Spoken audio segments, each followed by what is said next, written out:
Hello again, everyone. Yeah, I took a little bit longer pause in doing work than I intended to, but I don't know, bunch of excuses and blah blah blah. But biggest thing being, I don't exactly know when the next time I'll be going to the track is, so I haven't been acting with a sense of urgency to getting this thing,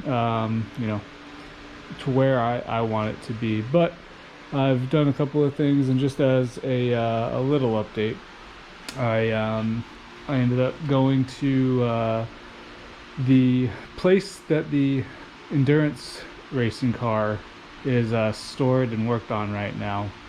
So I met one of the owners of the team, and then, you know, saw the car getting worked on. It didn't really help much because I didn't wear the proper attire, nor was I expecting to have to do any work. So I didn't know exactly what they were doing. I was just invited over. And cool thing is, though, I also got to go on to a rather legitimate simulator setup and play a set of Corsa for the first time. I just drove several laps, I mean many, in the 335i, which is as accurate to what we'll be driving in the endurance race coming up in August, that is on the game, so that's what they use. And I'll just say, maybe it's because this is all-wheel drive, and that one obviously was rear-wheel drive, being a Beamer, but or it could have just been the game itself, and compared to real life. But I'll say that and the steering wheel. So this car, mine, the steering doesn't get all that heavy when going around a turn. It actually kind of feels a little bit numb. You can still feel it, but it's not heavy.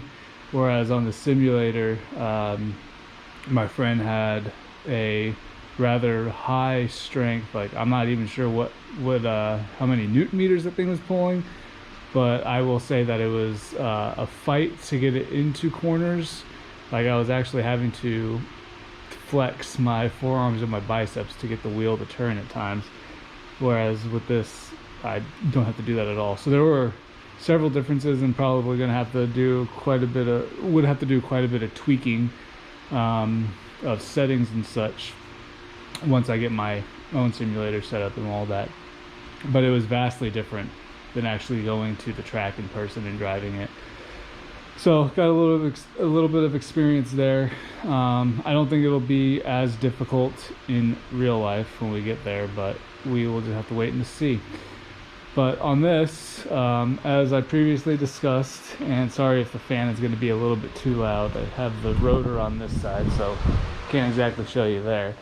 But I have the rotor on both sides. My bad. Let me take those off. Let me take that off really quick. On the other side, that is rather lit up. Excuse me. But no, I did a little bit of tweaking and trying to save a few bucks here and there. But overall, the parking brake ain't that bad. It's still got plenty of life left, it looks like, but I didn't realize how much of the adjusting screw there was still left in the body of the whole mechanism. So when I took the parking brake off and realized that, I made the decision of not changing out anything and just adjusting the parking brake, or spreading the adjuster screw out more, and ultimately got it to where in fact the rear wheels lock up when the parking brake is engaged. And as you can see here, I've got it torn apart. So what I'm going to do is, even though it was annoying for me, well, that's torn apart so it's easy access. Even though it's annoying, because this is my first time ever doing it, like I said in previous videos, I'm going to be doing a lot of first timer stuff for me, because I've never done, like, dug into it this deep, I suppose. I've changed out rotors and brake pads and all that before, but I've never done these. These are actually the hubs, both the front and the rear, I believe the fronts are anyway, but I know for sure the rears, because when I did the 6-speed swap, the hub assembly that I got was completely rusted. So I decided not to even give those a chance and just put these ones back on. So, and plus at the time I didn't know how to take the e-brake cable or the parking brake cable out of the hub assembly and get everything squared away. Now I know how to do that, thanks to YouTube University. But yeah, so I tore this apart, figured out, or made the decision I don't need to do that. I just adjusted the screw. It actually locks up it hits the inside diameter of the hub on the rotors on both sides.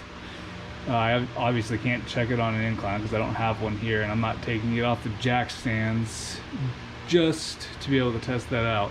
Plus I need some brake pads because I've got none on the fronts. There's a little bit of life left, as you can see on the rears. Not too much, but enough to play it safe. There's nothing on the fronts, but yeah, so now I'm just going to get the parking brake cables taken out because I've got the new ones over here. I might actually use the new hardware as well. I don't know, I haven't decided on that yet, but I may, just for the fun of it. But I have the parking brake cables here that I've had for, I'm going to say 2 years now. I bought them before my last deployment, so I'm just going to use those because I have them. Might as well put them to use and see how much of this adjustment thing, I'm not even sure what to call it, but I have all that thread. It's literally the bottom nut is literally all the way down to the last thread, and I don't know, there's something about that I'm discomforted by, so I want to try and alleviate that if at all possible, which I think these e-brake cables will allow me to do. So without further ado, next time you see me, unless I run into something that's interesting to me, next time I'll come back on is when the at least one of the parking brake cables is out. All right. So next morning, because I got done with this project entirely too late, reliving the meme of what I thought was going to be an hour's project turned into like a 3-hour project, and I got way too late at night motivation to do this. And I also just entered the flow state. I just decided to undo one bolt and freaking, workflow entered, and I didn't give up or quit until I got everything done because I just wanted to complete the job. Because as we all know, if you tend to stop in the middle of a task, probably gonna have a very, very hard time getting back into it. So I ended up getting both the driver's side and the passenger side parking brake cables replaced, which, holy cow, amazing. Now I have the old cable sitting here, and something you won't be able to tell from them sitting here and me still being a novice at knowing what the heck to film and all that. Plus, parking brake cable, obviously not the biggest and most enjoyable or fascinating job that there is, but one that is rather crucial so that when you park you don't roll everywhere and cause a lot of insurance damage. But these cables here were, maybe not sound like a lot, I don't know how knowledgeable or experienced anybody is, but these were stretched a good, I would say, 2 to 3 inches, and it was so significant that I had to adjust the adjustment screws on the parking brake shoes quite a bit to be able to get them to engage. Well, swap these out. Let me go to the driver's side because I feel like it's a little bit easier since I tore the car apart and I got parts in the passenger seat. But yeah, it is tight back here, and it, like, so before, these threads right here, or the thread, the stud, if you want to even call it that, it's just connected to a cable, and then it comes up through the handle, and boom, you got threads. Used to be maxed out, like all the way up, and even with the even with that all the way up and some of the adjustment, I would pull the actual lever all the way up and there would still be no engagement. Well, now the driver's side cable was a little bit more difficult, caused me some muscle spasms in a few choice words to get the bracket that holds it in place. But instead of full travel now, all I have is this, and it's good to go. It's remarkably different. Obviously, I haven't tested it on the road to see how well it is, but it is significantly better. And you can also feel the resistance, which is good. Before there was no resistance. I was just pulling cable and nothing was happening to the parking brake. So go figure, the shoes weren't contacting the rotors on the inside. Anyway, yeah, and then I thought it was going to be easy because I got the driver's side is a little bit more difficult because I got the fuel lines that run from the trunk up to the engine bay, as well as the battery cable. But for whatever reason, the parking brake shoe, getting this whole assembly put back together, turned into a task and a half. And obviously you can't see that very well, but also let me show you the fitment on the adjustment screw. So as you can see there is not really that much left I can go in on the adjustment screw. Plenty to go out, but inwardly there's like no adjustment left. So the rotors are barely able to go on with the parking brake shoes adjustment screw all the way closed in, but it works. It holds tight. I just need to get some brakes now, parking brake or actual disc brakes and or pads I should say, and get this thing back on the road to test it out and see how it works. But yeah, there we go.